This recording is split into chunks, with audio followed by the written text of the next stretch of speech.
ये आपके लिए। ये क्या असलान? भाई आपसे किया वादा याद था मुझे। तुम तो वाकई जिगर हो। क्या ऐसा है? जाएं खरीद लें जो खरीदना चाहते हैं आप, जमीन हो या चाहे घर।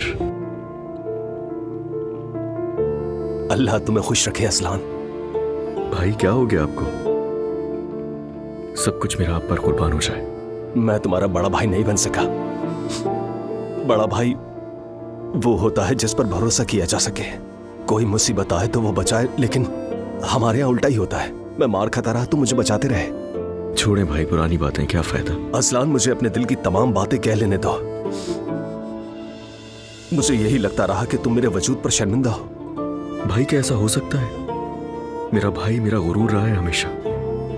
बचपन की सोचे जो भी कहूं, शायद मैं असलान मैं तुम्हारा बड़ा भाई नहीं बन सका, लेकिन तुम मेरे बड़े भाई बन गए। अल्लाह तुम्हें सलामत रखे।